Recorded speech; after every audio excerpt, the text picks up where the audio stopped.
नमस्कार मित्रों, मैं डॉक्टर संजय सर स्वागत करते हैं आपका अनअकैडमी यूपीएससी हिंदी चैनल पर। आज हमारी जो क्लास होगी वो आपके जो है रोमन और यूनानी लिटरेचर से जुड़ा हुआ है। ठीक है, उसमें बेसिकली ज़्यादातर फोकस हमारा इंडिका पे रहेगा, लेकिन आज की क्लास में हमारा ये पूरा प्रयास होगा कि हम आपके जितने भी यूनानी लिटरेचर हैं उसको पूरा कवर करें। ठीक है, फिर अगली क्लास हमारी जो है पूर्व मध्यकाल के लिटरेचर पर होगी।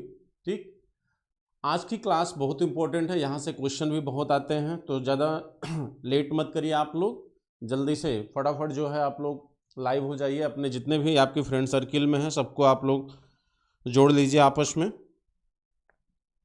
ठीक है, तो चलिए क्लास को स्टार्ट करते हैं। सबको हमारी तरफ से गुड आफ्टरनून। ठीक है, सबको गुड आफ्टरनून। आप लोग लिंक को शेयर कर लीजिए। ठीक है, चलिए आज बहुत ही मज़ेदार क्लास होगी।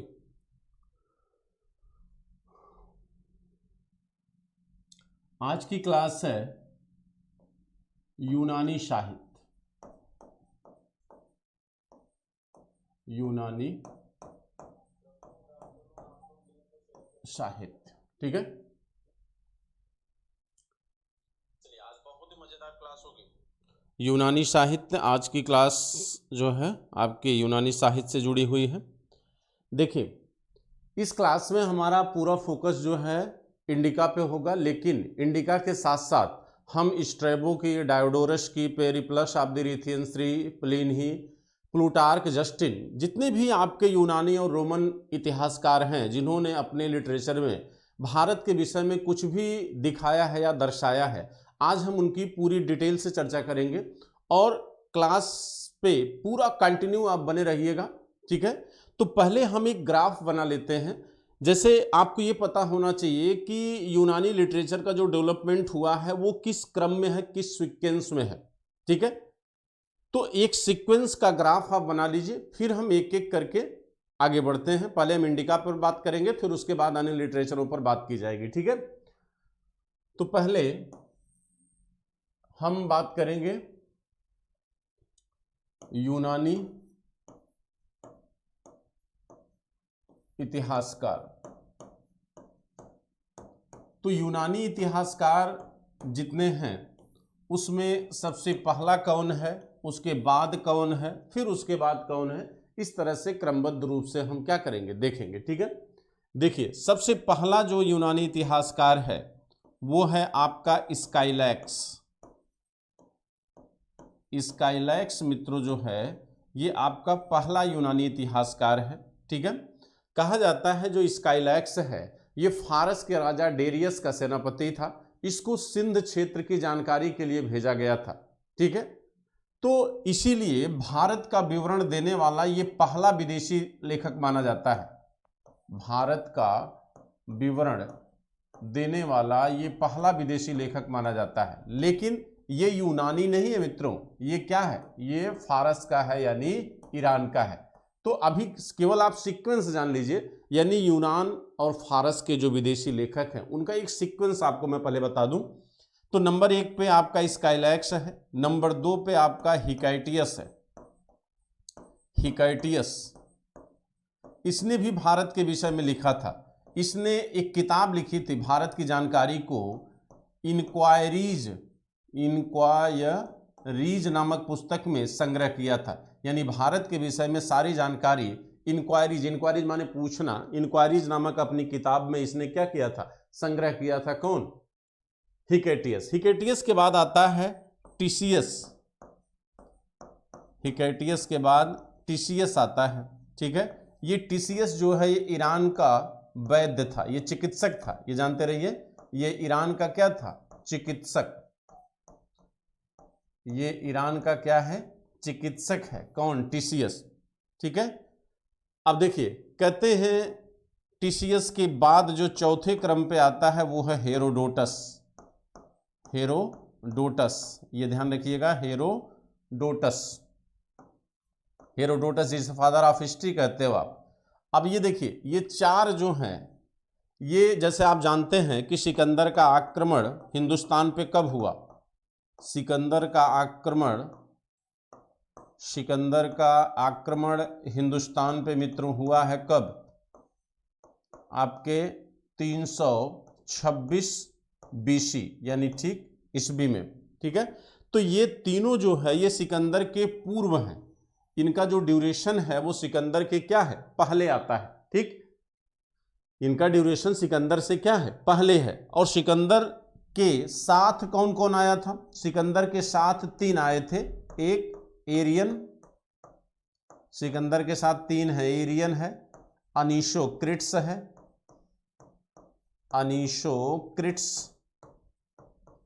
अनीशोक्रिट्स और अरिस्टोबुलस,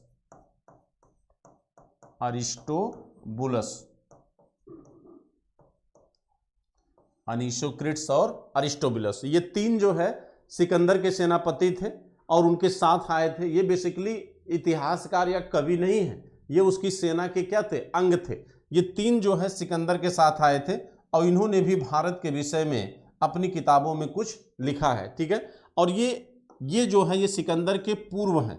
अब अगर बात करें हम सिकंदर के बाद की, तो सिकंदर के आक्रमण के बाद ही मेगास्थनीज, डाइमेकस, डायोनिशियस, डायोडोरस, इन सब लोगों का क्रम आता है। ठीक है, तो पहले हम थोड़ी सी एक संक्षिप्त चर्चा यहां पर इनके विषय में कर देते हैं कि इन लोगों ने भारत के विषय में क्या जानकारी दिया है, फिर हम आते हैं इंडिका पे या अन्य साहित्यों पे। ठीक है, देखिए अभी हाल ही में एक क्वेश्चन आया हुआ था आपके असिस्टेंट प्रोफेसर के एग्जाम में आया हुआ था, और क्वेश्चन ये था कि वह पहला विदेशी लेखक कौन है जिसने भारत का उल्लेख अपने साहित्य में किया है। यानी इन केन किसी भी प्रकार से कौन सा ऐसा फॉरेनर था जिसने पहली बार भारत का उल्लेख अपने लिटरेचर में किया, तो वो पहला है स्काइलैक्स। वो पहला कौन है, स्काइलैक्स है। ठीक, स्काइलैक्स पहला लेखक है जिसने भारत का उल्लेख यानी भारत का इतिहास अपने साहित्य में करता है। ठीक है, इसके बाद कहा जाता है हिकैटियस। हिकैटियस जो है भारत के सिंध प्रांत के विषय में पूरी जानकारी को क्या किया था, इकट्ठा किया था और उसे इनक्वायरीज नामक पुस्तक में क्या किया, संग्रहित किया। ठीक है, तो हिकैटियस जो है इनक्वायरीज नामक किताब की रचना किया था जिसमें भारत के सिंध प्रांत से संबंधित जानकारियों को क्या किया गया था, संग्रहित किया गया था। ठीक, इसके बाद टीसीएस है। टीसीएस ईरान का राजवैद्य था, इसका कोई ज्यादा योगदान नहीं है, ये ईरान का क्या था, राजवैद्य था। कौन, टीसीएस। ठीक, इसके बाद आता है हेरोडोटस। हेरोडोटस की एक किताब है हिस्टोरिका। हेरोडोटस की पुस्तक है हिस्टोरिका। कहा जाता है कि हेरोडोटस ये यूनान का था। ठीक, हेरोडोटस को आप फादर ऑफ हिस्ट्री कहते हो। हेरोडोटस ने अपनी पुस्तक में भारत पर होने वाले पहले विदेशी आक्रमण का उल्लेख किया है। भारत पर पहला विदेशी आक्रमण किसका हुआ था, ईरान के शासक दारा प्रथम यानी डेरियस फर्स्ट का हुआ था, जिसका उल्लेख हेरोडोटस में किया गया है। और इन्होंने, हेरोडोटस ने अपनी पुस्तक हिस्टोरिका में यह लिखा हुआ है कि सिंध जो है, सिंध जो भारत का क्षेत्र है आज की डेट में, इन्होंने कहा है कि सिंध जो है ईरान के शासक का 20वां प्रांत हुआ करता था। यानी ईरान यानी फारस के राज्य का 20वां प्रांत था सिंध, और यहां से 360 टैनेंट स्वर्ण मुद्राएं सिंध यानी ईरान का राजा वसूलता था। तो 360 टैनेंट स्वर्ण मुद्राएं प्रतिवर्ष टैक्स के रूप में सिंध प्रांत से वसूला जाना अपने आप में यह प्रमाणित करता है कि कहीं न कहीं सिंध जो है ईरान का क्या था, अंग था। लेकिन सिंध जो है भौगोलिक रूप से आपके भारतीय महाद्वीप का अंग था। इसका मतलब है कि राजा डेरियस प्रथम ने इस प्रांत को क्या किया था, जीता था। तो इसका उल्लेख कौन करता है, हेरोडोटस करता है। तो भारत का उल्लेख सबसे पहले स्काइलैक्स और भारत विजय का सबसे पहला उल्लेख कौन करता है, हेरोडोटस करता है। ठीक, दूसरी चीज ये कि अब आप देखिए सिकंदर के साथ कौन कौन आए। सिकंदर के साथ आने वालों में एरियन हैं, अनीशोक्रिट्स हैं। ठीक, एरियन, अनीशोक्रिट्स, अरिस्टोबुलस। ठीक है, ये 3 आपके जो है सिकंदर के साथ आने वाले। कहते हैं कि इसमें से अनीशोक्रिट्स ये पहला है जिसने सिकंदर की जीवनी लिखी थी। ये पहला लेखक है मित्रों जिसने क्या लिखा, सिकंदर की जीवनी। कहते हैं सिकंदर की सिकंदर की जीवनी लिखा था कौन? स्काइलैक, या सॉरी अनीसोक्रिट्स। और ये सिकंदर की जल सेना का क्या था? नायक था, जो सिंध नदी के मुहाने से होते हुए तक्षशिला तक गया था। और इसने सिकंदर की जीवनी को अपने साहित्य में क्या किया है? संग्रहित किया है। कौन? अनीसोक्रिट्स। अब देखिए, कहते हैं अरिस्टोबुलस। अरिस्टोबुलस जो है सिकंदर के आक्रमण का उल्लेख करता है, और इसने सिकंदर के आक्रमण को दर्शाने के लिए एक किताब लिखा है, हिस्ट्री ऑफ वार। इसकी किताब का नाम है हिस्ट्री ऑफ वार। ये चाहिए, हिस्ट्री ऑफ वार यानी युद्ध का इतिहास। ये किताब किसकी है? ये है आपके अरिस्टोबुलस की किताब है। ठीक है, अरिस्टोबुलस की किताब है हिस्ट्री ऑफ वार। ये आप नोट कर लीजिएगा इन सब सारी चीजों को। ठीक है, अब आप देखिए, हमने एक संक्षिप्त शॉर्टकट में आपको इसलिए बताया ताकि आपको ये क्रम, एक सीक्वेंस क्लियर हो जाए कि यूनान से या फारस से आने वाले विदेशी यात्रियों का क्रम क्या था, उनके साहित्यों का निर्माण किस क्रम में हुआ है। क्योंकि अक्सर क्या होता है कि सीक्वेंस पूछ लेता है आपके एग्जाम में। आपके एग्जाम में जो है अक्सर सीक्वेंस पूछ लिया जाता है।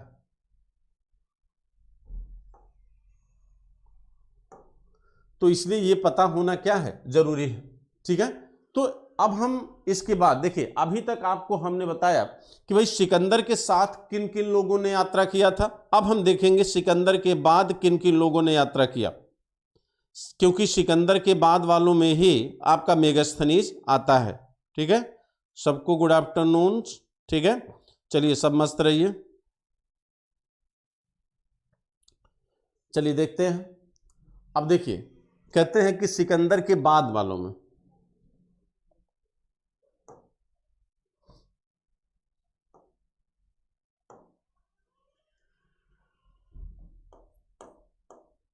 सिकंदर के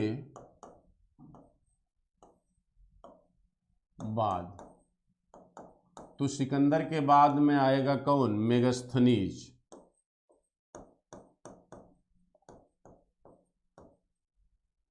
देखिए, मेगास्थनीज आता है, फिर डायमेकस आता है, फिर डायोनिशियस आता है। ठीक है, अगर आप देखेंगे तो मेगास्थनीज आया था किसके दरबार में? चंद्रगुप्त मौर्य के दरबार में। ये चंद्रगुप्त मौर्य के दरबार में आया था। और आपको याद होगा कि सेल्यूकस और चंद्रगुप्त मौर्य के बीच एक युद्ध हुआ था जिसमें सेल्यूकस पराजित हो गया था। सेल्यूकस की पराजय के उपरांत चंद्रगुप्त मौर्य और सेल्यूकस के बीच 303 ईसा पूर्व में एक संधि और समझौता हुआ था। उस संधि के प्रावधानों के तहत जो है मेगास्थनीज हिंदुस्तान आया था। इसके बाद डायमेकस है। इसके बाद आपका क्या कौन है? डायमेकस, जो किसके दरबार में आया? बिंदुसार के दरबार में आता है। ठीक है, ये बिंदुसार के दरबार में आया था। इसके बाद डायोनिशियस। डायोनिशियस ये भेजा गया था बिंदुसार के दरबार में, लेकिन पहुंचा किसके दरबार में? अशोक के दरबार में। ठीक है, ठीक। इसके बाद डायोडोरस है। डायोडोरस, ठीक, ये भी पहली सदी ईस्वी का है ये। इसके बाद आपके प्लिनी है।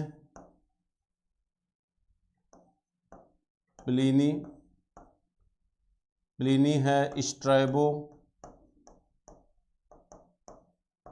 टालमी, जस्टिन, प्लूटार्क, इन सारे लेखकों के बारे में हम बात करेंगे। ठीक है, ये नाम से वाकिफ हो जाइए। तो पहले हम चर्चा करेंगे किसके बारे में? मेगास्थनीज के बारे में। ठीक है, तो चलिए मेगास्थनीज के विषय में हम चर्चा करते हैं, क्योंकि ये इंपॉर्टेंट आपकी किताब है। ठीक है,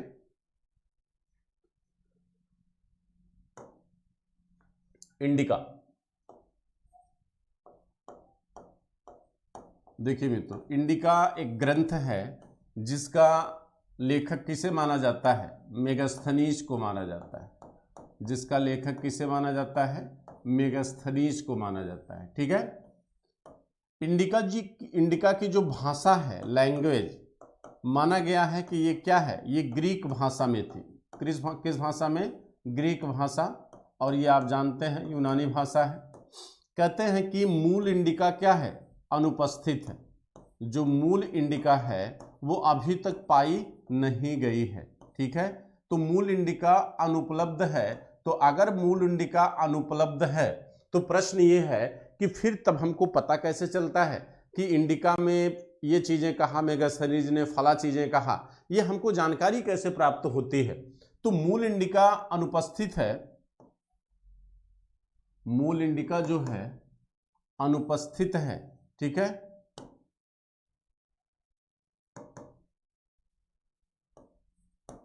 मूल इंडिका अनुपस्थित है, ठीक है। अब देखिए, कहते मूल इंडिका क्या है, अनुपस्थित है।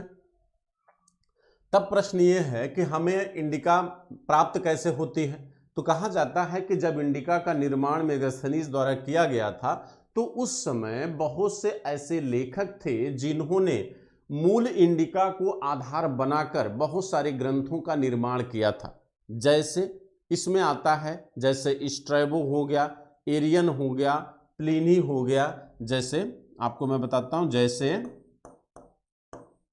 एरियन, स्ट्रैबो,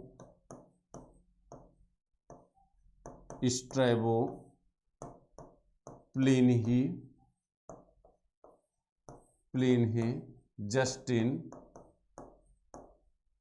प्लूटार्क, ये भी प्रश्न आया हुआ है एक बार, प्लूटार्क और डायोडोरस। इन लोगों ने, चूंकि ये उसी के समकालीन थे, कहते हैं कि ये मेगास्थनीज से थोड़े समय बाद के हैं। तो जब मेगास्थनीज ने इंडिका का निर्माण किया था ग्रीक भाषा में, तो इन लोगों ने क्या किया था, उसी इंडिका को मूल आधार बनाकर इन्होंने भी अपने ग्रंथों का निर्माण किया, ठीक। लेकिन कहा जाता है जब इंडिका नहीं मिली, मूल इंडिका जब अनुपलब्ध है, तो प्रश्न ये है कि आखिर इंडिका में कही हुई बातों का प्रमाण क्या है। तो कहा जाता है तब आगे चलकर अन्य इतिहासकारों ने क्या किया कि इन लोगों ने जो बातें अपने ग्रंथों में लिखी थी इंडिका के बारे में, खास तौर से किसके बारे में, इंडिका के बारे में जो बातें इन लोगों ने अपने ग्रंथों में लिखा था, उसी को 19वीं सदी में, कब, 19वीं सदी में 1846 में, कब, 19वीं सदी में 1846 में स्वानवैक नामक इतिहासकार ने, स्वानवैक नामक इतिहासकार ने, स्वानवैक ने इंडिका को संग्रहित किया, इंडिका को संग्रहित किया, इंडिका को क्या किया, संग्रहित किया। अब देखिए, इसको एकदम क्लियर समझ लीजिए आप लोग। मैं कह रहा हूं कि भाई मूल इंडिका क्या है, अनुपस्थित है। तब प्रश्न यह है कि इंडिका हमको कैसे मिलती है या उसके विषय में जानकारी कैसे है। तो मूल इंडिका को आधार बनाकर जिन विदेशी राइटरों ने या जिन इन लेखकों ने जो अपनी किताबें लिखी थी, वो अपनी किताबों में इन्होंने जहां जहां पर इंडिका के उद्धरण दिए हैं, जहां जहां पर इंडिका को उल्लिखित किया है, उन सारी चीजों को स्वानवैक ने इनके ग्रंथों से लेकर फिर से इंडिका को क्या किया, संग्रहित किया। और स्वानवैक ने जिस इंडिका का निर्माण किया है, इसी का अंग्रेजी अनुवाद, यानी इंडिका का अंग्रेजी अनुवाद, इंडिका का अंग्रेजी अनुवाद, यानी इसको इंग्लिश में कन्वर्ट किया किसने, इसको इंग्लिश में कन्वर्ट किया मित्रों किसने, मैक्रिंडल ने। किसने किया, मैक्रिंडल ने इसको इंग्लिश में क्या किया, कन्वर्ट किया। तो ये ध्यान रखिएगा, ठीक है। तो मैक्रिंडल ने इसको क्या किया, इंग्लिश में कन्वर्ट किया, यानी इंडिका का अंग्रेजी अनुवाद किसके द्वारा किया गया, मैक्रिंडल के द्वारा किया गया, ठीक है। देखिए, दो चीजें बहुत इंपॉर्टेंट है, इसको ध्यान में रखिएगा कि इंडिका का अंग्रेजी अनुवाद किसके द्वारा किया गया और इंडिका को संग्रहित किसने किया। तो इंडिका को संग्रहित किया था किसने, स्वानवैक ने, और इंडिका का अंग्रेजी अनुवाद किया किसने, मैक्रिंडल ने, ठीक। ये दोनों भी आपके यूनानी लेखक हैं, यूनानी इतिहासकार हैं। तो हम देखिए, अब हम चर्चा कर रहे हैं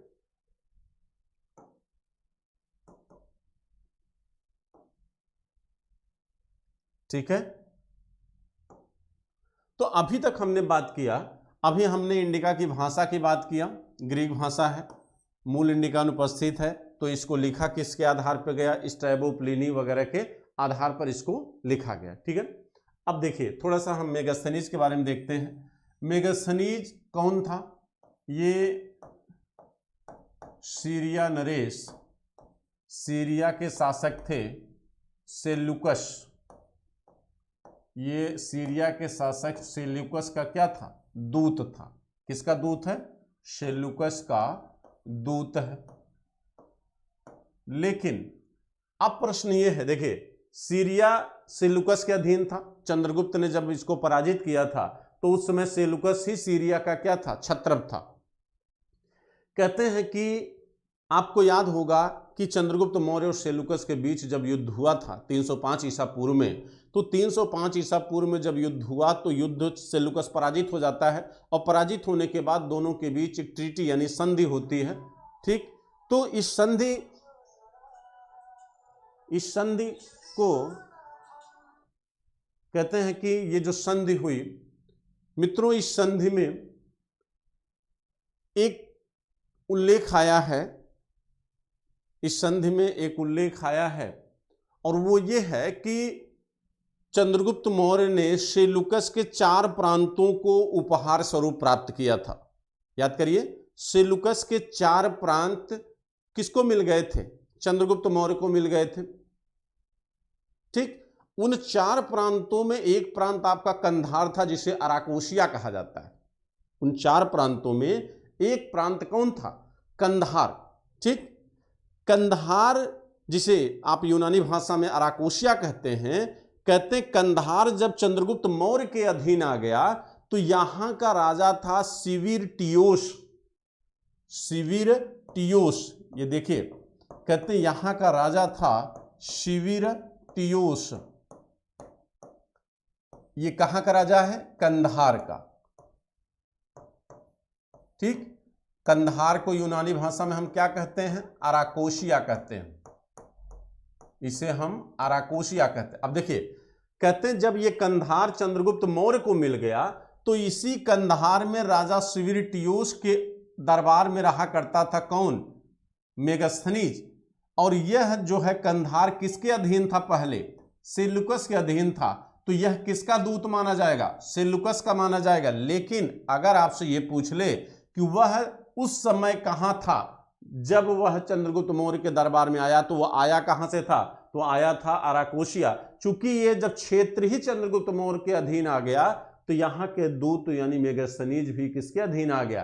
चंद्रगुप्त मौर्य के अधीन आ गया। यानी अब ये भूभाग किसका था? चंद्रगुप्त मौर्य का था।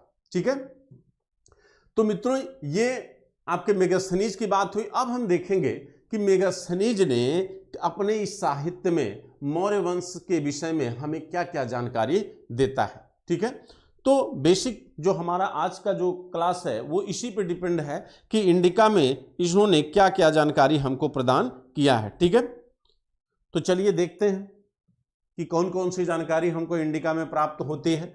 एक चीज आप ये जान जाइए कि मेगास्थनीज अपनी इंडिका में कहीं भी ना तो पाटलिपुत्र का उल्लेख करता है ना ही राजा चंद्रगुप्त मौर्य का उल्लेख करता है। ये एकदम दिमाग में बैठा लीजिएगा।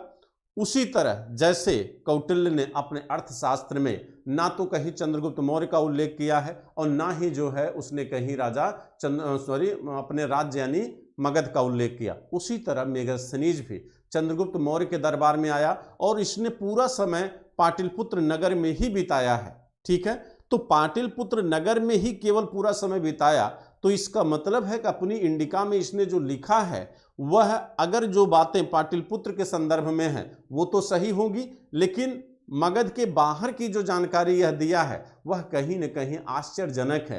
तो मेगास्थनीज के इंडिका की कुछ जानकारियां जो है वो कपोलकल्पित दिखाई देती हैं और कुछ जानकारियां जो है हमें ऑथेंटिक दिखाई देती हैं। तो हम ये भी बात करेंगे कि कौन सी जानकारी सही है और कौन सी जानकारी सही नहीं है। तो चलिए देखते हैं ये क्या कहता है, इंडिका में क्या क्या जानकारी हमको मिलती है। अब देखिए कहते हैं कि मेगास्थनीज की इंडिका में मेगास्थनीज की जो इंडिका है मित्रों, इसमें सबसे पहले मेगास्थनीज ने ये कहा कि भारतीय समाज जो है, भारतीय समाज 7 वर्गों में विभाजित है। ये बहुत ही सामान्य बात है, आप लोग पढ़े होंगे। 7 वर्गों में विभाजित है। 7 वर्गों में क्या है? विभाजित है। भारतीय समाज 7 वर्गों में विभाजित बताता है। तो कौन कौन से वर्ग ये बताता है? कहता है पहला वर्ग इसमें कौन है? दार्शनिक। पहला वर्ग दार्शनिक है, ठीक। दूसरा किसान, जो 7 वर्गों में सबसे बड़ा था। इसके बाद शिकारी, इसके बाद कौन है? शिकारी है। फिर जो है शिल्पकार है, शिल्पकार है। फिर जो है योद्धा है, ठीक। फिर जो है निरीक्षक है, ठीक। फिर जो है पार्षद है। तो सबसे छोटा वर्ग जो है वो पार्षद को बताता है, और सबसे बड़ा वर्ग जो है वो किसको बताता है? किसान को, ठीक है। कहते हैं कि दार्शनिकों में भी 2 वर्ग बताता है, ब्रोकामेन और सारामेन। दार्शनिकों के 2 वर्ग बताता है, ब्रोकामेन दार्शनिक और सारामेन दार्शनिक। अब आप देखिए, कहते हैं मेगास्थनीज ने जो ये विभाजन किया भारतीय समाज का, मेगास्थनीज जो कहता है कि भारतीय समाज 7 वर्गों में विभाजित था। अब आप बताइए कि यह विभाजन क्या सही था? नहीं, क्योंकि वास्तव में भारतीय समाज जो है वह वर्ण व्यवस्था पर आधारित था। उस समय किस पर आधारित था मित्रों? वर्ण व्यवस्था पर। यानी उस समय केवल ब्राह्मण, क्षत्रिय, वैश्य, शूद्र, ये 4 वर्ण हुआ करते थे, ठीक। और उन वर्णों से उत्पन्न जो है कुछ हमारी जातियां थी जो गोत्र आधारित थी। लेकिन यहां पर मेगास्थनीज जो विभाजन दिखाया हुआ है अपनी इंडिका में, यह विभाजन उसके नासमझी का परिणाम है। यह विभाजन उसने कार्य के आधार पर किया है, यानी कर्म के आधार पर उसने विभाजन किया है। उसने जिस वर्ग को जो कार्य करते हुए देखा है, उस वर्ग को वही कैटेगरी उसने प्रदान किया है। यानी जिसको जो कार्य करते हुए देखा उसको उसी वर्ग में रहता है। कहते हैं यह दार्शनिक, जिसे वो दार्शनिक कहता है, यह मूलतः मित्रों ये ब्राह्मण है, क्योंकि भारत में ब्राह्मण को भविष्यवाणी करने का अधिकार था, तार्किक ज्ञान प्रदान करने का अधिकार था, बौद्धिक ज्ञान प्रदान करने का अधिकार था। यही काम यूनान में प्लेटो, अरस्तु और सुकरात जैसे दार्शनिक किया करते थे, जो कहीं न कहीं भविष्यवाणी या तार्किक ज्ञान की बात करते थे। तो यहां पर वह ब्राह्मणों को दार्शनिक कह रहा है। देखिए, जो ब्रोकामेन दार्शनिक हैं, ये मूल रूप से जो है गृहस्थ सन्यासी थे। जो गृहस्थ सन्यासी थे उनको जो है, यानी जो गृहस्थ जीवन में रहते हुए ब्राह्मण यानी सन्यास ग्रहण किए थे, उनको जो है ब्रोकामेन दार्शनिक कहता है। और जो पूर्ण सन्यासी थे, यानी जो जंगलों में रहा करते थे, उनको जो है सारामेन दार्शनिक कहता है। ये पूर्ण सन्यासी थे, ठीक है। तो वह दार्शनिकों के भी 2 वर्ग बताता है। अब देखिए, कहते किसानों के विषय में वो क्या कहता है। किसानों के विषय में मित्रों वो कहता है कि यह जो है पाटलिपुत्र का नाम तो नहीं लेता, वो भारत का नाम लेता है। वो कहता है कि यह सबसे बड़ा वर्ग था, और सीधी सी बात, ये सबसे बड़ा वर्ग था, आज भी आपके हिंदुस्तान का सबसे बड़ा वर्ग है। इसके विषय में और क्या कहता है वो, किसानों के संदर्भ में क्या कहता है? वो कहता है कि यूनान की तरह हिंदुस्तान में युद्ध का प्रभाव जो है वो किसानों पे नहीं होता था। वो कहता है कि यूनान में जब युद्ध होते हैं तो दोनों दुश्मन एक दूसरे के किसानों को भी, उसकी खेती बाड़ी को भी क्या करते हैं? नष्ट कर देते हैं। लेकिन हिंदुस्तान में युद्ध हुआ करते हैं और हल चला करते हैं। यानी सीधी सी बात वो कह रहा है कि इसका मतलब हुआ कि युद्ध का किसान पे या उसकी खेती पर कोई प्रभाव नहीं पड़ता है। और ये कौटिल्य भी कहता है कि राजा का ये आदेश होता था कि सैनिक जो है वो किसानों की फसल को किसी भी तरह से नुकसान न पहुंचाएं। दूसरी बात ये, अगर आप एक इतिहास के विद्यार्थी हैं तो आपको ये अनुमान लगा देना चाहिए कि इसका मतलब है कि मौर्य काल में एक व्यक्ति एक ही व्यवसाय को अपनाता था, ठीक है। इसका मतलब है कि किसान खेती करता था और जो सैनिक होता था वो किसान नहीं होता था, ठीक, वो पूर्ण रूप से क्या होता था, सैनिक होता था, और सैनिक का पद क्या था, अस्थाई था, यानी सैनिक का पद अस्थाई नहीं था। जब सैनिक का पद अस्थाई होता है तब सैनिक जो है सेना के सैनिक का कार्य करने के साथ साथ खेती का कार्य करता है। तो इसका मतलब है कि मौर्य काल में आर्थिक समृद्धि अच्छी थी और सेना का पद क्या था, अस्थाई था। इसका मतलब है कि मौर्य काल में राजा का यह आदेश होता था कि वह किसानों को किसी भी तरीके से नुकसान न होने दे। इसका विवरण जो है आपकी इंडिका में मेगास्थनीज भी देता है। अगला वर्ग है शिकारी, ठीक, इसमें सबसे छोटा वर्ग कौन है, पार्षद है, ठीक है। तो यहां पर जिन वर्गों की बात वो करता है वो वर्ग जो है मूलतः वो वर्ग जो है मूल रूप से किस पे आधारित है, वो आधारित हैं अपने व्यवसाय के आधार पर, यानी अपने कर्म के आधार पर। यानी मेगास्थनीज ने जो डिवीजन किया है वह कर्मों के आधार पर किया है, ठीक है। अब हम आगे देखते हैं मेगास्थनीज अन्य क्या बातें करता है, ठीक। अब देखिए, कहते हैं मेगास्थनीज भारत के आकार को समचतुर्भुजाकार कहता है। ये कहता है कि भारत का आकार समचतुर्भुजाकार है, समचतुर्भुजाकार है। भारत का आकार कैसा है, समचतुर्भुजाकार है मित्रों। भारत का आकार कैसा है, समचतुर्भुजाकार है, ठीक। और यहां पर कुल कितनी नदियां बहती हैं, 58 नदियों का उल्लेख करता है। वो कितनी नदियों का उल्लेख करता है, 58 नदियों का उल्लेख करता है। और कहता है इसमें गंगा सबसे क्या थी, धार्मिक रूप से पवित्र थी। इसमें गंगा, अब आप गौर करिए कि गंगा के किनारे आपका मगध है, इसमें गंगा धार्मिक रूप से सबसे पवित्र है। गंगा धार्मिक रूप से सबसे पवित्र है। गंगा धार्मिक रूप से सबसे पवित्र है। अब आप देखिए यहां पर मेगास्थनीज कहता है मित्रों, मेगास्थनीज ने कहा कि भारत में कुल कितनी नदियां हैं, 58, और इनमें से सबसे पवित्र नदी कौन है, गंगा है। कहते हैं कि वह एक नदी का उल्लेख और करता है, उसका नाम है सिलाल नदी। देखिए इसका नाम है सिलाल नदी।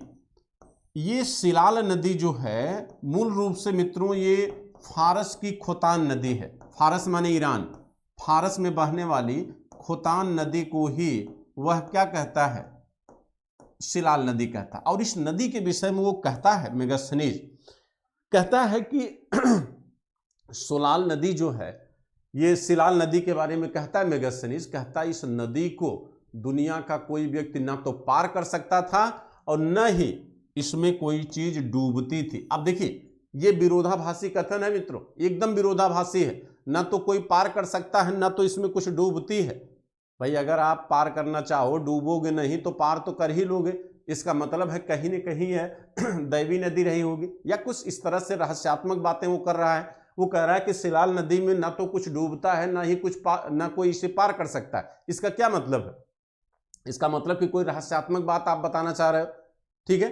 तो यहां पर दो तरह के ये आप देखिए, यानी कहने का तात्पर्य है कि वो जिन 58 नदियों का उल्लेख वो किया होगा, वो 58 नदियां फारस के खोतान से लेके मगध के गंगा तक विस्तारित होंगी। यानी गंगा के पूर्व यानी बंगाल तक की नदियों का उल्लेख मेगास्थनीज नहीं किया होगा। क्यों, क्योंकि ये परिचित ही नहीं रहा होगा। ये भाई आया जहां से है, जहां से आया है वहां से लेकर जहां तक आया है, यानी आया कहां तक है, मगध तक, तो उसके और इसके बीच की सारी नदियों को ये जानता होगा। इसलिए 58 नदियां जो बताया है, ये नदियां जो है मगध यानी मगध और फारस के बीच की नदियां रही होंगी, ठीक है।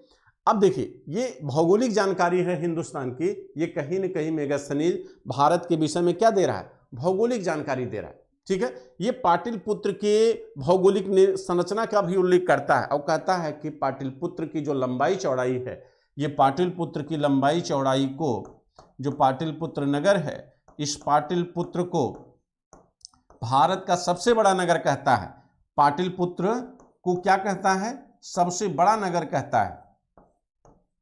पाटलिपुत्र को सबसे बड़ा नगर कहता है। वो कहता है कि यह जो है 80 स्टेडिया, देखिए ये भी प्रश्न आया हुआ है कि स्टेडिया क्या है। स्टेडिया दूरी मापक इकाई है, जिसका उल्लेख सबसे पहले मेगास्थनीज ने अपनी इंडिका में किया है। और एक स्टेडिया बराबर 5 किलोमीटर होता है। एक स्टेडिया बराबर कितना होता है? 5 किलोमीटर। तो ये कहता है कि 80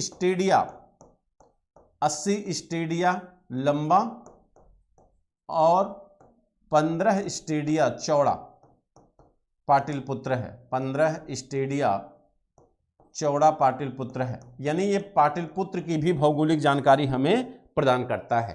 ठीक भाई, 16 × 80 यानी 16 किलोमीटर लंबा है और 5 × 25 यानी 5 किलोमीटर चौड़ा है।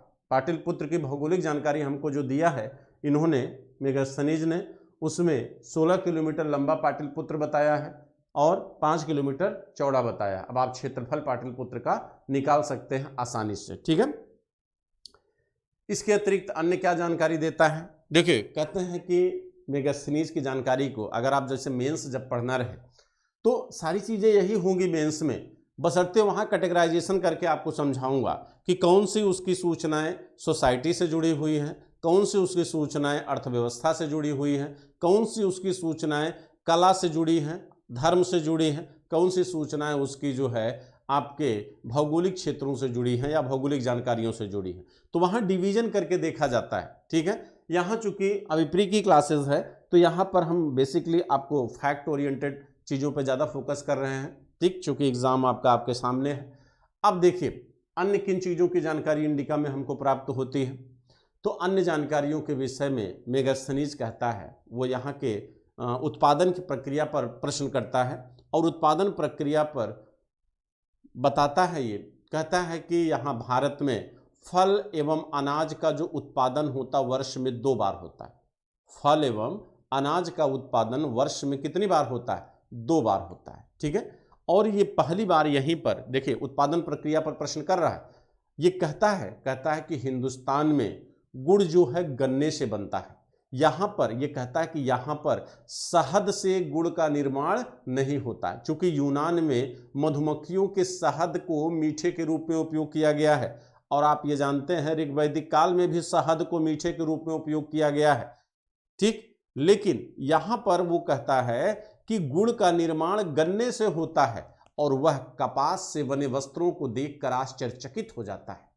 तो 2 चीजों का उल्लेख मेगास्थनीज ने अपनी इंडिका में बड़ा बृहद रूप से किया है। एक कपास का, जिसे यूनान में सिंडन कहा गया है। कपास को यूनानियों में क्या कहते हैं? सिंडन। ठीक है, ये कहता है ये कपास को देखकर आश्चर्यचकित होता है और इससे वस्त्र जो निर्मित हुए हैं उस पर भी प्रश्न करता है। और दूसरा, गुड़ निर्माण का उल्लेख करता है, जो गुड़ यहाँ गन्ने से बना है। गन्ने का सबसे पहला उपयोग आपके अथर्ववेद में आया हुआ है। ठीक है, ठीक, तो गन्ना और कपास का उल्लेख भी मेगास्थनीज ने अपनी इंडिका में किया है। ठीक, अब हम देखते हैं कि मेगास्थनीज अन्य किन बातों का उल्लेख करता है जो धर्म से जुड़ी हुई है। इसको नोट करने की जरूरत है या आप लोग साउंड से नोट कर लीजिएगा, क्योंकि आराम आराम से बोलना हो तो ध्यान रखिएगा इन सब चीज़ों का, क्योंकि सारी चीज़ें लिखना बड़ा टाइम टेकन हो जाता है। अब देखिए मेगास्थनीज इसके अतिरिक्त क्या कहता है। मेगास्थनीज आपके क्या बताने जा रहा था मैं, हाँ सॉरी, धर्म के बारे में बात कर रहा था कि आपके धर्म के विषय में क्या बताता वो धर्म के विषय में बताते हुए कहता है कि मेथोरा माने मथुरा, मेथोरा मतलब मथुरा। वो कहता है कि मेथोरा के लोग हेराक्लीस की पूजा किया करते थे। देखिए, वो कहता है कि मेथोरा के लोग, मेथोरा वह मथुरा को कहता है, मेथोरा के लोग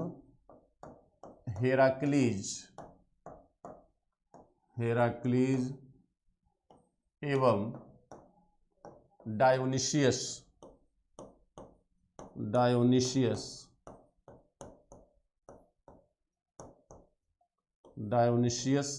की पूजा करते थे। ठीक है, अब आप देखिए ये प्रश्न आया हुआ है कि हेराक्लीज कौन है? हेराक्लीज आपका कृष्ण है।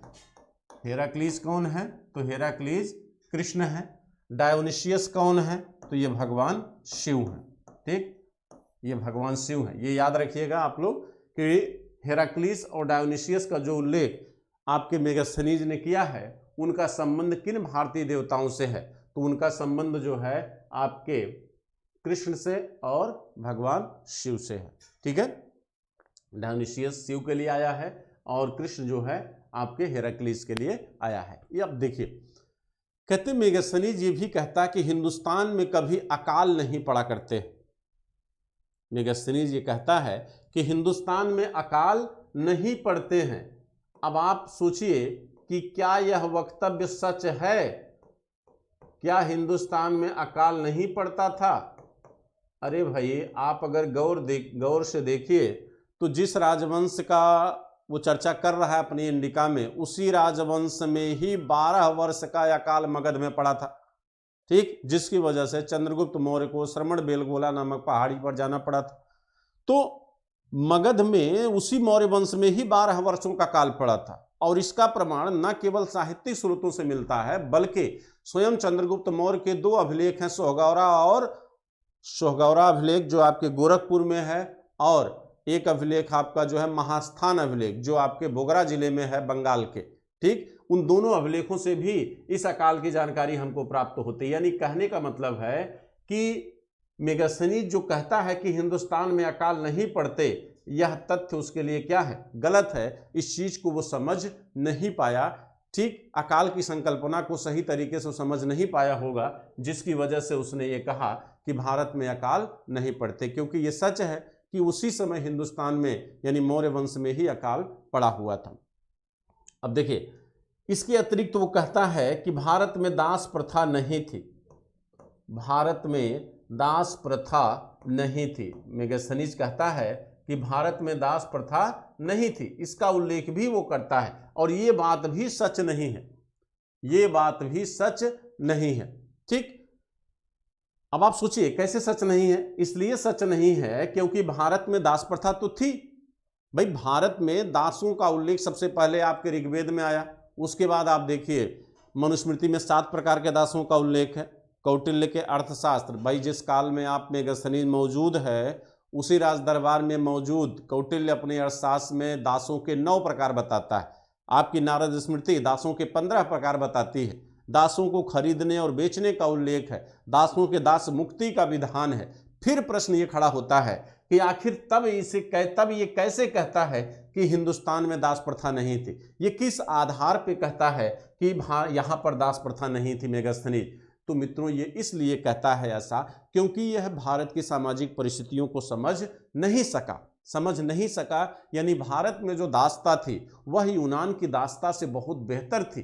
कहते हैं यूनान के दासों को सजा माने इतनी कठोर सजा का प्रावधान था कि उसके शरीर से चमड़ियां तक निकाल ले जाती थी।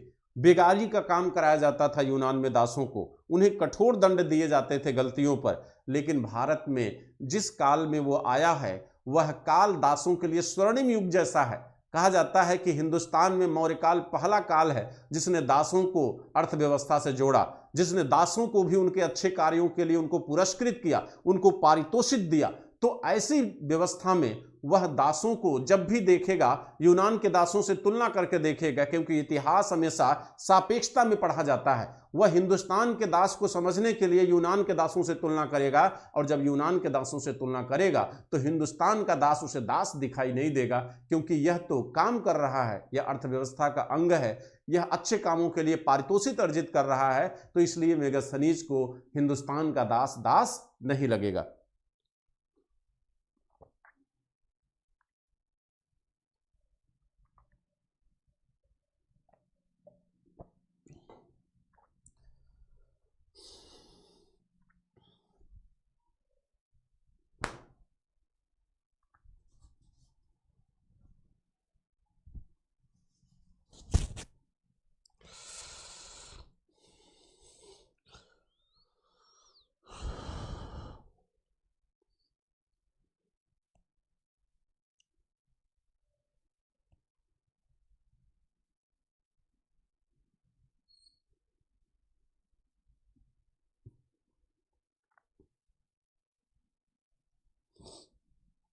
देखिए मित्रों, अब देखिए अन्य किन बातों का उल्लेख करता है। अभी जो हमने कहा वो बात आपके समझ में आई कि नहीं? ठीक है, यानी किस आधार पे ये कहता है कि हिंदुस्तान में दास प्रथा नहीं थी, इसके कहने का आधार क्या है? ठीक है, अब देखिए अगली बात क्या कहता है। इसके आगे मेगास्थनीज कहता है कि भारत में कोई लिखित कानून नहीं था। यह कहता है, मेगास्थनीज कहता है कि भारत में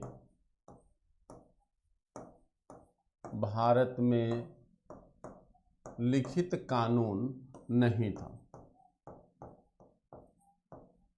भारत में लिखित कानून नहीं था। अब देखिए, भारत में लिखित कानून नहीं था, ये पूरी तरह सच है, एकदम सच है, 100% सच है। इसलिए सच है क्योंकि आप अगर देखिए हिंदुस्तान की जो प्रशासनिक व्यवस्था है उसमें राजा ही हर मामले का अंतिम निर्णयकर्ता होता था, चाहे वो दंडात्मक मामला हो, चाहे न्यायिक मामला हो, चाहे रेवेन्यू का मामला हो, चाहे सैन्य मामला हो, किसी भी विषय पर अंतिम निर्णयकर्ता कौन होता है? राजा होता है। लेकिन मौर्य वंश में राजा जो है मंत्रिपरिषद की सलाह पर निर्णय लेता है, लेकिन अंतिम निर्णय राजा लेने के लिए क्या है? स्वतंत्र है। तो वह जो राजा निर्णय लेता है वह किसी ग्रंथ या संविधान के आधार पर निर्णय नहीं लेता था, अपने विवेक बुद्धि से निर्णय लेता था। ठीक। दूसरा, पुरोहित की सलाह भी कहीं न कहीं उसके लिए आवश्यक थी। लेकिन वह जिस देश का है, यूनान का, यूनान में धर्म जो है राजनीति पर हावी है, वहां पोप की मदद से राजा निर्णय लेता है किसी भी मामले में। तो पोप जो है वो कहीं न कहीं ईसा के नियमों पर संचालित होता था, वहां पर जो है वह स्वतंत्र रूप से निर्णय नहीं लेता। लेकिन हिंदुस्तान में जो राजा है वह स्वतंत्र रूप से अपने विवेक से, यानी मंत्रिपरिषद की सलाह तो है, पुरोहित की सलाह भी है राजा के लिए, लेकिन राजा उनकी सलाह को माने या न माने इसके लिए स्वतंत्र होता था और हर मामले में वह स्वयं अंतिम निर्णय अपने बुद्धि विवेक से लेता था। तो यहाँ पर वास्तव में कोई लिखित कानून उसके लिए दिखाई नहीं देता है और राजा ही सारे कानूनों का क्या था? सार संग्रह था। ठीक है। इसके बाद इसके अतिरिक्त वो कहता है कि भारत में सूदखोरी प्रथा नहीं थी। भारत में सूदखोरी प्रथा नहीं थी। सूदखोरी प्रथा नहीं थी। अब आप देखिए, सूदखोरी प्रथा नहीं थी, ये पूरी तरह से थी। शतपथ ब्राह्मण ग्रंथ में ही इस परंपरा का उल्लेख आता है और सूदखोर को विकनाट कहा गया है। ठीक। दूसरी चीज, ये जजमानी प्रथा भी विद्यमान थी। दोनों परंपराओं का होना, स्वयं कौटिल्य अपने अर्थशास्त्र में ब्याज की दर को नियत बताता है, 10 से 15% ब्याज की दर बताता है वो।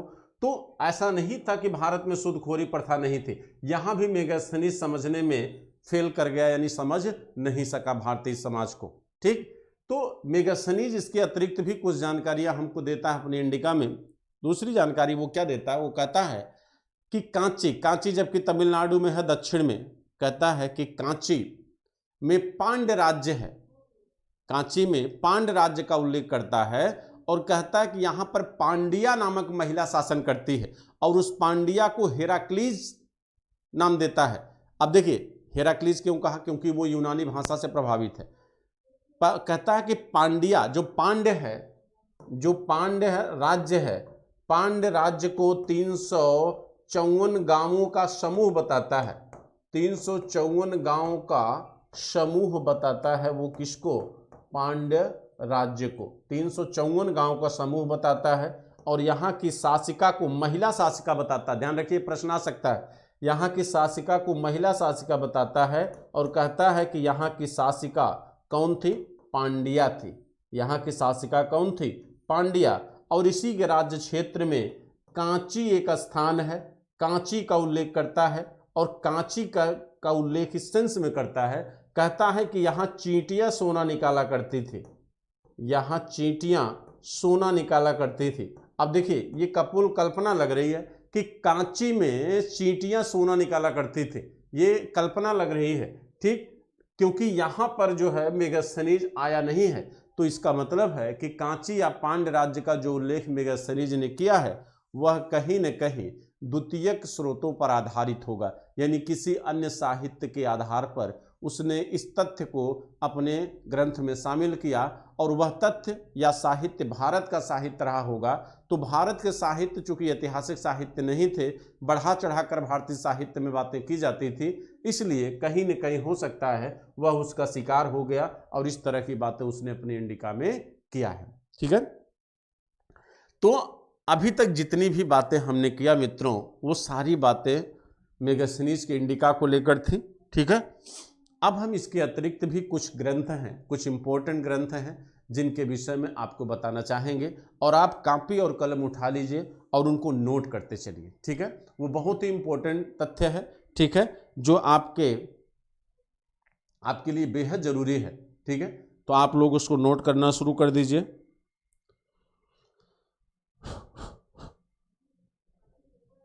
ठीक है, चलिए, तो पहला नाम या पहला हेडिंग आप डालिएगा डायोडोरस। पहला नाम आप डालिए डायोडोरस।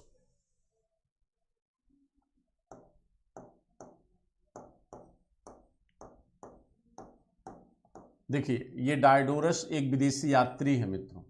ये पहली सदी में आया था, पहली सदी में आया था डायोडोरस। ये कब आया है? पहली सदी में आया है, ठीक। देखिए, दो नाम आते हैं, एक डायोडोरस आता है, एक तो डायोनिशियस आता है, तो कंफ्यूज मत होइएगा। ये सिसिली का था, सिसिली माने इटली, इटली में एक द्वीप है सिसिली, ठीक। कहते हैं कि ये सिसिली में पैदा हुआ था डायोडोरस। इसकी जो किताब है उसका नाम है विस्लियो येका हिस्टोरिक, विस्लियो येका हिस्टोरिस, विस्लियो हेका हिस्टोरिस, ये उसकी किताब है, विस्लियो हेका हिस्टोरिस, ये इसकी किताब का नाम है, ये इसकी क्या है? किताब है, ठीक है। और इसका जन्म कहाँ हुआ था? इसका जन्म हुआ था सिसिली में। ये कहाँ का रहने वाला था? सिसिली का रहने वाला था, ठीक। और सिसिली कहाँ पड़ता है? इटली में पड़ता है, ठीक है। हालांकि इसमें कोई बहुत महत्वपूर्ण जानकारी हमको नहीं दिखाई देती है, केवल बस इतना इसने कहा है कि स्वर्ण खनन करने वाली चींटियों का जो उल्लेख मेगास्थनीज ने किया है अपने ग्रंथ इंडिका में, उस तथ्य को मेगास्थनीज ने कहाँ से लिया था? तो मेगास्थनीज ने वर्तमान में जो इंडिका लिखी गई मेगास्थनीज के नाम से, उस इंडिका में ये तथ्य, यानी कि कांची में चींटियां जो है सोने का उत्खनन करती थी, ये तथ्य डायोडोरस की इसी किताब से लिया गया है। विस्लियो हेकेस्टोरिस जो इसकी किताब है, इसी किताब में ये उल्लेख मिलता है कि कांची में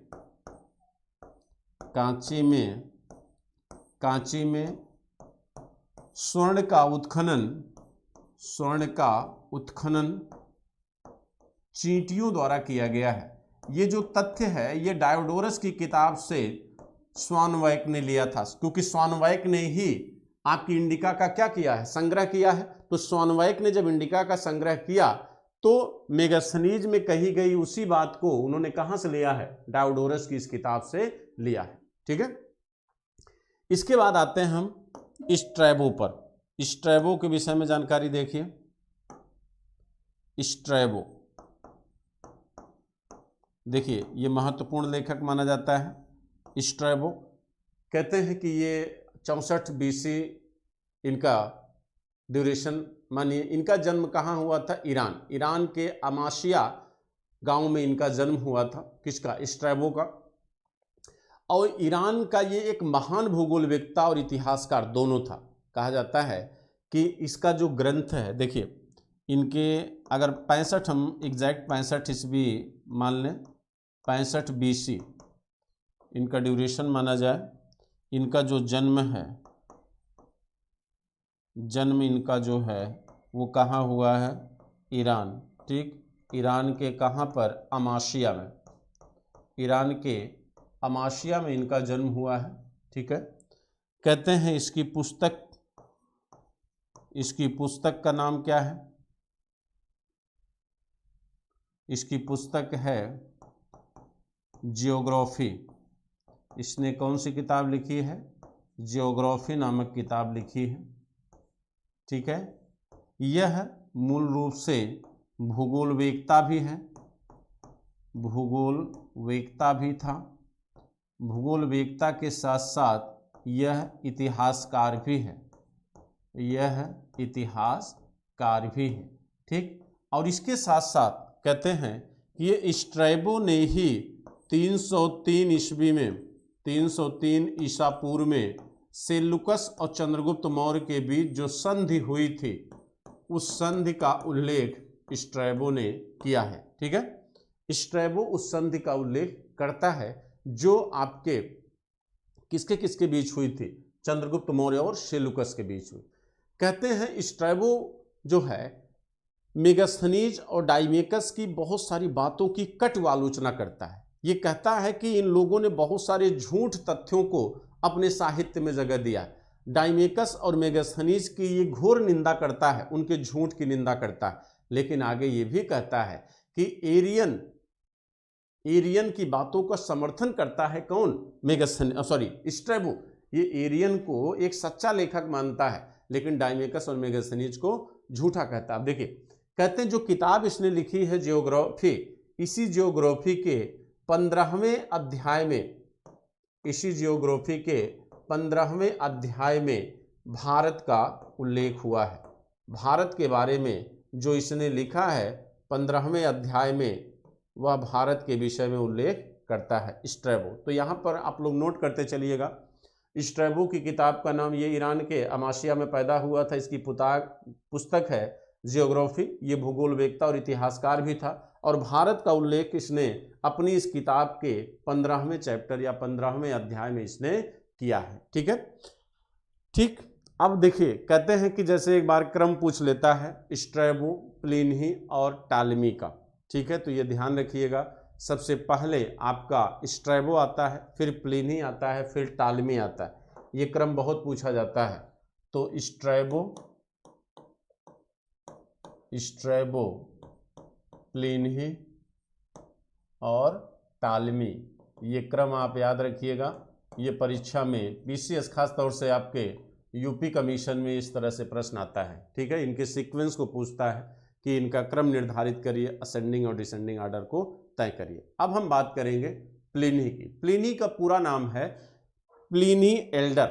प्लिनी का पूरा नाम क्या है? Pliny Elder. ठीक है, अब देखिए प्लिनी की बात करते हैं। इसका पूरा नाम है प्लिनी एल्डर।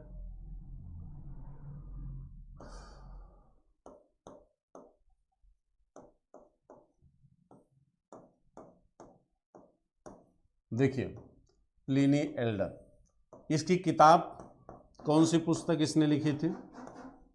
इसकी किताब का नाम है नेचुरल हिस्ट्री। Natural history. देखिए, कहते हैं जो किताब इसने लिखा है नेचुरल हिस्ट्री, इसकी भाषा क्या है?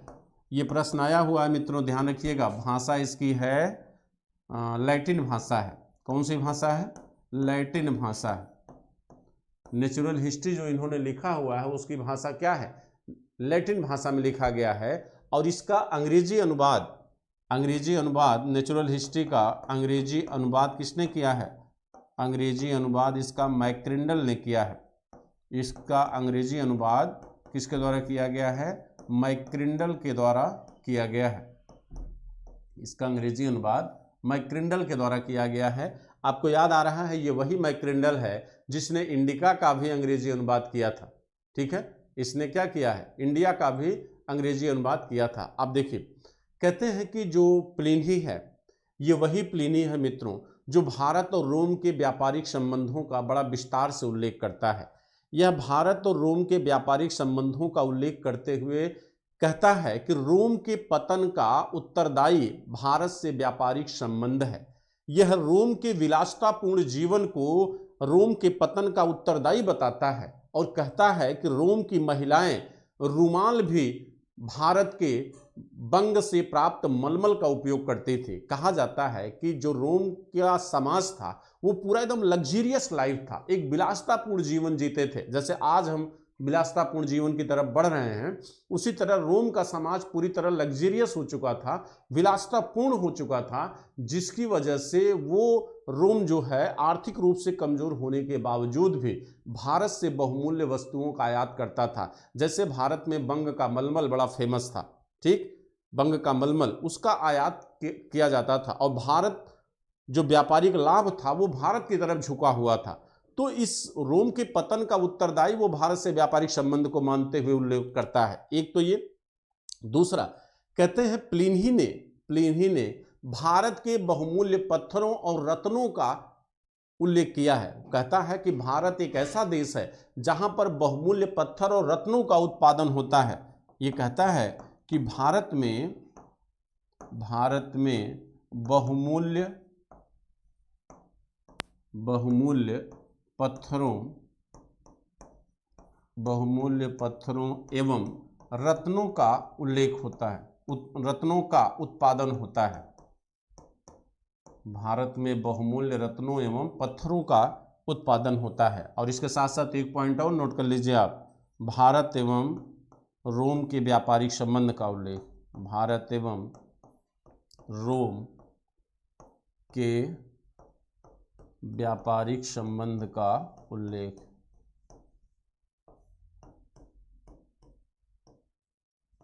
व्यापारिक संबंध का उल्लेख, ये उल्लेख प्लिनी करता है। ठीक है, ये उल्लेख प्लिनी करता है। देखिए, इसको कम से कम इतने पॉइंट तो आप जरूर नोट कर लीजिए। ठीक है, प्लिनी के संदर्भ में, और यही मुझे लगता है आपसे पूछा भी जाएगा प्लिनी को लेकर।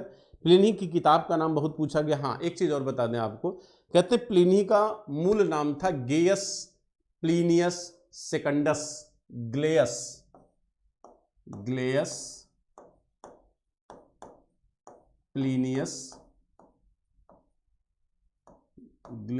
प्लिनियस सेकंडस। ये देखिए, ग्लेयस प्लिनियस सेकंडस, ये इसका मूल नाम है मित्रों। देखिए, कभी पूछ ले अगर तो याद रखिएगा, ग्लेयस प्लिनियस सेकंडस, ये इसका क्या है, मूल नाम है। मूल नाम जैसे निक नेम कह सकते हो। ठीक है, प्लिनी द एल्डर इसका पूरा नाम है। ठीक, इसकी किताब नेचुरल हिस्ट्री, भाषा लैटिन, अंग्रेजी अनुवाद इस किताब का मैक्रेंडल। इसमें भारत में बहुमूल्य रत्नों एवं पत्थरों के उत्पादन का उल्लेख है और भारत रोम के व्यापारिक संबंधों का उल्लेख भी यहाँ पर आता है। ठीक है, अब हम आगे बढ़ते हैं। ये प्लिनी की चर्चा हो गई। देखिए, हमने आपसे वादा किया था कि हम मेन जो किताबें हैं उनकी चर्चा आपसे कर देंगे। ठीक, यूनान के जितने भी साहित्य हैं सभी लोग अभी बने हुए हैं, बहुत अच्छी बात। सबको हमारी तरफ से नमस्कार है।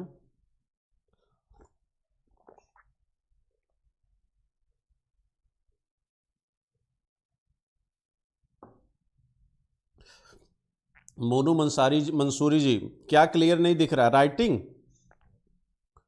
कोई प्रॉब्लम हो तो बताएं आप। थैंक यू रोहित जी।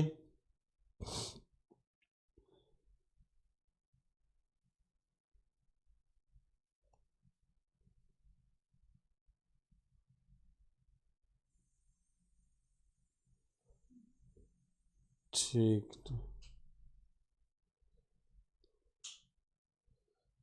चलिए आगे चलते हैं।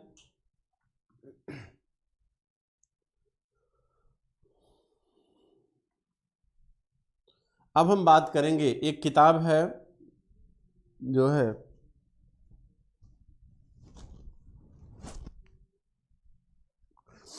पेरिप्लस ऑफ द इरीथ्रियन सी। एक किताब है पेरिप्लस ऑफ द इरीथ्रियन सी। अगली किताब है आपकी, ये किताब का नाम बता रहा हूं आपको,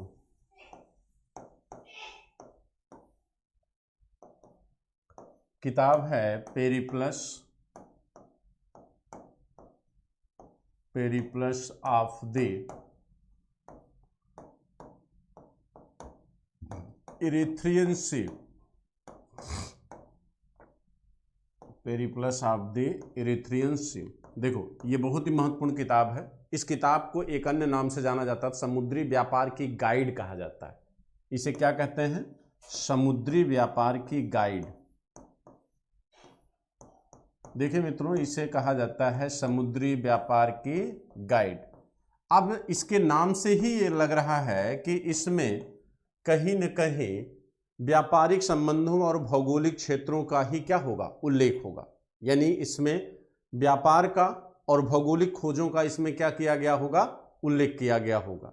कहा जाता है कि इसका जो लेखक है वो अज्ञात है, आज तक नहीं पता चल पाया कि इसका लेखक कौन है।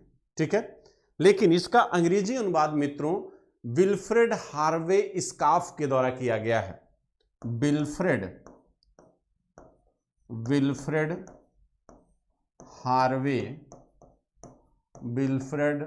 हार्वे स्काफ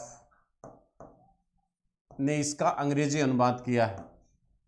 अंग्रेजी अनुवाद किसने किया है? अंग्रेजी अनुवाद इसका विल्फ्रेड हार्वे स्काफ के द्वारा किया गया है। किसका अनुवाद? पेरिप्लस ऑफ द इरिथियन सी का अनुवाद। इसको विल्फ्रेड हार्वे स्काफ ने इसका क्या किया? अंग्रेजी अनुवाद किया। कहा जाता है कि इसमें जो है बंदरगाहों का उल्लेख किया गया है। इसमें क्या किया गया है? बंदरगाहों का उल्लेख किया गया है और ये बताया गया है कि भारत जो है चांदी जो है विदेशों से आयात करता था। देखिए इसमें हम बात कर लेते हैं किन किन चीज़ों का उल्लेख इसमें आता है भारत के संदर्भ में, उसकी चर्चा करते हैं। तो पहला पॉइंट, भारतीय बंदरगाहों का उल्लेख है। भारतीय बंदरगाहों का उल्लेख, भारतीय बंदरगाहों का वर्णन आया है इसमें। ठीक। दूसरा, इसमें कहा गया है कि भारत चांदी फारस से आयात करता था। फारस माने ईरान, फारस से आयात करता था। ये तो इंडस वैली में भी होता था। ये तो मित्रों आपको याद होगा, इंडस वैली में भी फारस, ईरान, बदख्शां से ही चांदी आती थी। दूसरा, इसके बाद भारत से निर्यातित वस्तुओं का उल्लेख करता है। भारत से निर्यातित वस्तुओं का उल्लेख करता है। निर्यातित वस्तुओं का वर्णन इसमें आया है। भारत से निर्यातित वस्तुओं का वर्णन, यानी भारत किन किन वस्तुओं का निर्यात करता है उसका उल्लेख इसमें दिया गया है। ठीक। और भारत चांदी क्या करता था? आयात करता था, उसका उल्लेख भी किया गया है। कहते हैं कि इसने अपने इस ग्रंथ में भारत और रोम के व्यापारिक संबंधों का उल्लेख किया है। ये जो आयात और निर्यात की बात हो रही है, निर्यात भारत का रोम को निर्यातित वस्तुओं के सीरीज इसने दिया है। ये जो निर्यातित वस्तुओं की बात हो रही है, ये कहाँ पर निर्यात करने की बात कर रहा है? ये रोम को निर्यात करने की बात कर रहा है कि भारत किन वस्तुओं को रोम को निर्यात करता था, उसका उल्लेख जो है इसने अपने इस ग्रंथ में किया है। ठीक। इसके बाद यह कोलंबिया और संगरा नामक जहाजों का उल्लेख भी करता है। ये दो जहाजों का उल्लेख किया है, कोलंबिया और संदरा। कोलंबिया एवं संदरा नामक जहाजों का उल्लेख करता है। संदरा जहाज। ठीक। ये दो जहाजों का नाम लेता है। इन दोनों जहाजों का नाम आप ध्यान रखिएगा। देखिए ये दो जहाज हैं, एक है कोलंबिया और दूसरा है संदरा। ये दो जहाजें हैं। ठीक। दो जहाजों का नाम है। इतनी बातें आपके इस ग्रंथ में आती हैं। ठीक है, आगे बढ़ें। आप लोग नोट कर लिए हैं? नोट कर लीजिए 2 मिनट में फटाफट।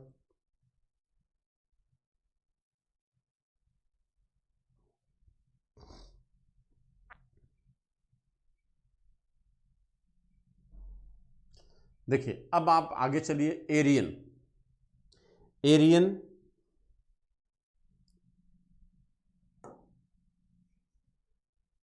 ये भी यूनानी लेखक है। एरियन, इसकी किताब कौन कौन सी है? इसकी 2 किताबें हैं। एनाबेसिस, इसकी पहली किताब है एनाबेसिस और दूसरी किताब है इंडिका। दूसरी किताब का क्या नाम है? इंडिका। ठीक है, ये ध्यान रखिएगा।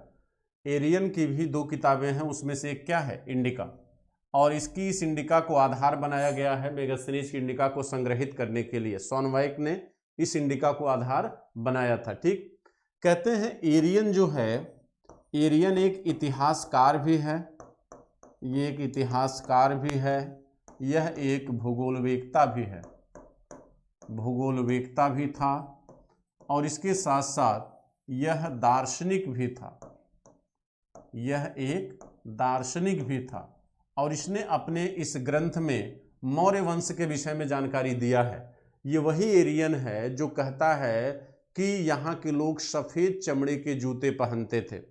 ठीक है, ये कहता है कि यहाँ के लोग सफ़ेद चमड़े के जूते पहनते थे। और मेगास्थनीज के बारे में इसने एक जानकारी बड़ी महत्वपूर्ण दिया है। इसने कहा किसने, एरियन ने, कि मेगास्थनीज इसने कहा है कि मेगास्थनीज राजा पुरु के दरबार में गए थे। मेगास्थनीज जो है राजा पुरु के दरबार, ध्यान दीजिएगा, मेगास्थनीज राजा पुरु के दरबार में गए थे। ये वही पुरु है जिसको झेलम के युद्ध में सिकंदर ने क्या किया था, पराजित किया था। ये राजा पुरु के, अब ये प्रश्न देखिए, कभी अगर इस तरह का प्रश्न पूछ ले तो आप आश्चर्यचकित हो जाएंगे। अगर ये पूछ ले कि मेगास्थनीज चंद्रगुप्त मौर्य के अतिरिक्त किस अन्य राजा के दरबार में गया था, तो अन्य राजा कौन है, पुरु है। ये वही पुरु है जो झेलम के युद्ध में सिकंदर से क्या हुआ, हारा था। ठीक, तो सीधी सी बात है, इसमें ये तथ्य कौन देता है, एरियन देता है मित्रों। ये तथ्य कौन देता है, एरियन देता है। अच्छा, दूसरी चीज आपको याद है, मेगास्थनीज ने एक नदी का उल्लेख किया था, सिलाल नदी, जिसकी चर्चा हमने किया था कि न उसे कोई पार कर सकता है, न उसमें कोई डूब सकता है। यह भी सिलाल नदी के बारे में कुछ कहता है। ये कहता है कि सिलाल नदी के बारे में ये कहता है कि सॉरी, दिमाग से स्लिप कर गया। इसने क्या कहा था, माफ़ करिएगा, दिमाग से उतर गया। इसने भी सिलाल नदी के बारे में कुछ कहा है। किसने, एरियन ने। चलिए, याद आ जाएगा तो बता देंगे। अगला देखिए, टालमी।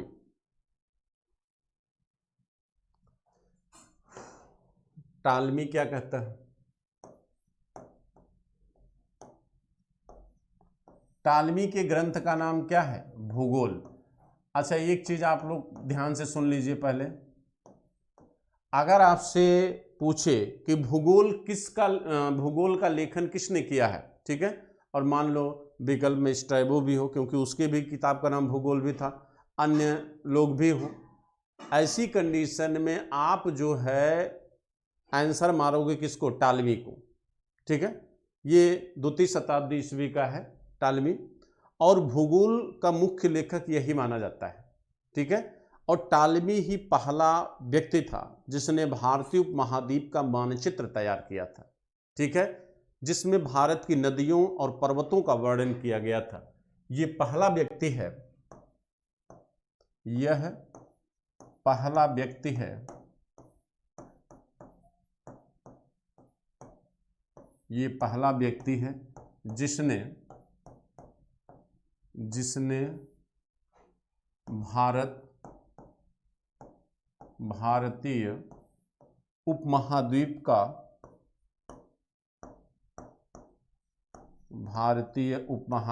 का मानचित्र तैयार किया। तो मानचित्र, ये प्रश्न आया हुआ है, ये ध्यान रखिएगा। मानचित्र किसने बनाया, सबसे पहले टालमी ने बनाया है। भारतीय उपमहाद्वीप का मानचित्र तैयार किया, जिसमें भारतीय नदियों एवं पर्वतों का उल्लेख है, जिसमें भारतीय नदियों एवं पर्वतों को दर्शाया गया है। भारतीय नदियों एवं पर्वतों को दर्शाया गया है। पर्वतों को दर्शाया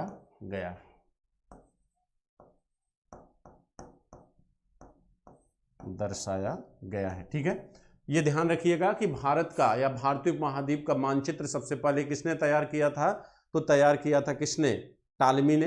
और उस मानचित्र में इसने भारतीय नदियों को और भारत के पर्वतों को क्या किया है, इंडिकेट किया है, दर्शाया है। ठीक, तो इतना इनके बारे में। अच्छा, कुछ बहुत शॉर्टकट में, चूंकि टाइम ज़्यादा हो रही है, तो कुछ और किताबें आप लोग नोट कर लीजिए। सर, जस्टिन की किताब है एपिटोस। देखिए, मैं यहाँ लिख दे रहा हूँ, आप लोग जल्द से जल्द नोट करिए। एक लेखक है जस्टिन,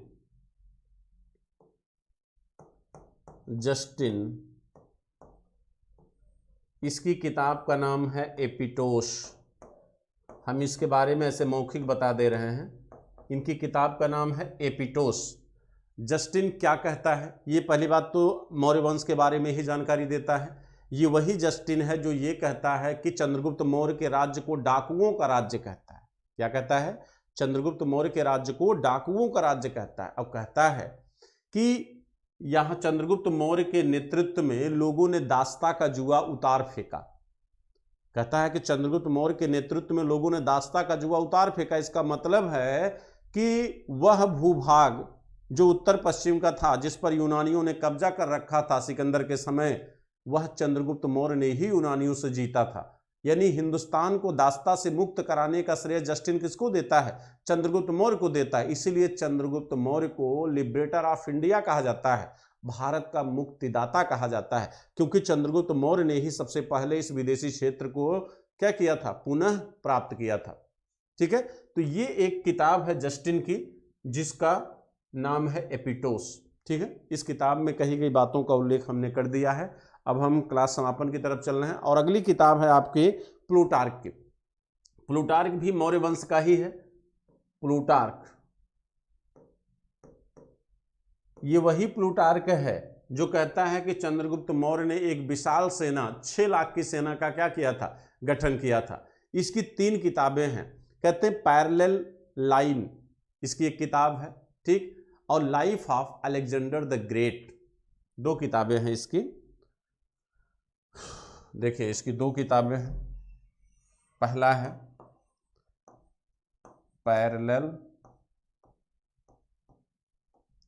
पैरेलल लाइन, ठीक, ये किताब किसकी है? सॉरी, ये प्लूटार्क की है। यहां पे मैं डिलीट कर दूं इसको।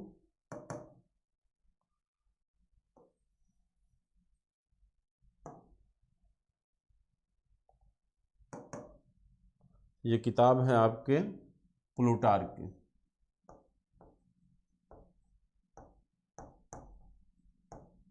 ठीक, एक किताब इसकी और है। इसकी दूसरी किताब का नाम है Alexander the great, life of Alexander the great. एक किताब इनकी और है, लाइफ ऑफ द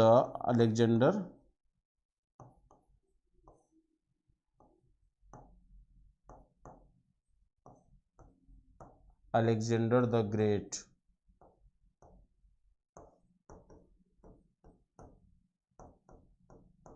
इसको आसानी से आप लोग नोट कर लीजिए। पैरेलल लाइन पहली किताब है, दूसरी है life of Alexander the great. ये अलेक्जेंडर द ग्रेट आप जान ही रहे सिकंदर को कहा जाता है। तो इसने, प्लूटार्क ने सिकंदर की वीरता का बड़ा ही मार्मिक विवरण इसने अपनी किताब में किया है। ठीक है, और इस किताब में और पहली किताब में इसने चंद्रगुप्त मौर्य के बारे में उल्लेख किया है। ठीक है, तो ये प्लूटार्क की किताब है। ये सिकंदर और चंद्रगुप्त मौर्य के मिलने का उल्लेख करता है। यही बताया था ना कि सिकंदर जब 16 वर्ष का था तो तक्षशिला से भागकर चंद्रगुप्त मौर्य सेल्यूकस के खेमे में सिकंदर के खेमे में चला गया था मदद के लिए, और सिकंदर ने इसे मारने का आदेश दिया था। और ये भागकर जब आता है कौटिल्य के पास, तो कौटिल्य से बताया इस बात को, तो कौटिल्य ने कहा कि एक राजा में शेर और लोमड़ी दोनों के गुण होने चाहिए। तो ये उल्लेख चंद्रगुप्त मौर्य प्लूटार्क ने अपनी ग्रंथ पैरेलल लाइफ में किया है। ठीक है, और यही पहला लेखक है जो सिकंदर और चंद्रगुप्त मौर्य के मिलने का उल्लेख करता है। ध्यान रखिएगा, सिकंदर और चंद्रगुप्त मौर्य के मिलने का उल्लेख किसके द्वारा किया गया है? प्लूटार्क के द्वारा। सिकंदर और चंद्रगुप्त मौर्य के मिलन का उल्लेख सिकंदर एवं चंद्रगुप्त मौर्य, सिकंदर एवं चंद्रगुप्त मौर्य के मिलने का उल्लेख, मिलने का वर्णन। ठीक है, और आपका लास्ट लेखक है मित्रों, जल्दी करिए, थक गया हूं। अंतिम जो किताब है वो है कास्मास की क्रिश्चियन टोपोग्राफी। ठीक है, क्रिश्चियन टोपोग्राफी अंतिम किताब है कास्मास की।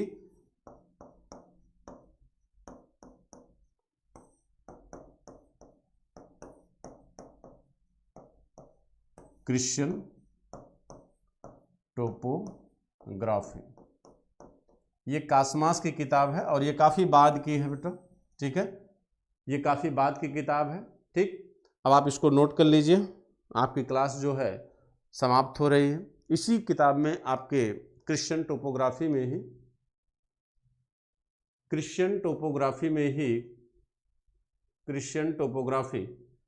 ठीक है, कहते हैं इसी किताब में उसने भारत और श्रीलंका के वैदेशिक संबंधों का उल्लेख किया है। कासमास ने इस पुस्तक में भारत और श्रीलंका के वैदेशिक संबंध का उल्लेख किया है।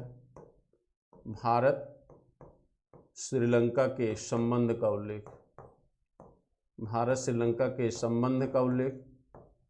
ठीक, और दूसरी बात ये, कासमास एकमात्र विदेशी है जो भारत में आके क्या हो गया था, बौद्ध बन गया था। इसने अपना धर्म बदल लिया था, बौद्ध बन गया था। ठीक है मित्रों, तो ये सारी चीज़ें आप लोग नोट कर लीजिए।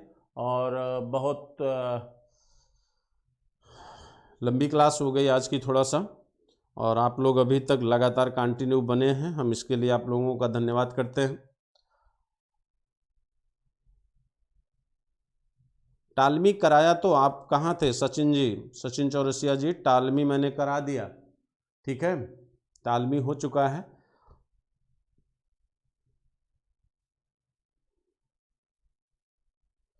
तो थैंक यू, हम आपके लिए जो है आप सभी को हमारी तरफ से बहुत बहुत धन्यवाद। आप अपने मित्रों को कम से कम जोड़िए, थोड़ा सा इस ग्राफ को 100 तक पहुंचाने की कोशिश करिए। जितने भी अभी जो 50, 60, 70 लाइव हो रहे हैं, आप लोग अगर चाहेंगे मित्रों तो ये 100 हो सकता है, और मुझे उम्मीद है कि आप ऐसा करेंगे। ठीक है, क्योंकि अगर हम आपके लिए इतना कुछ कर सकते हैं, इतनी गर्मी में खड़े हैं आपके साथ जो है 1.5 घंटे से, तो आप तो कम से कम इतना तो कर ही सकते हैं कि कम से कम 100 बच्चों को लाइव लाइए, अपने मित्रों को भी जोड़ सकते हैं आप। ठीक है, चलिए आज की क्लास समाप्त करते हैं, फिर शाम को मिलते हैं 8 बजे एंशिएंट हिस्ट्री के साथ। जय हिंद, जय भारत।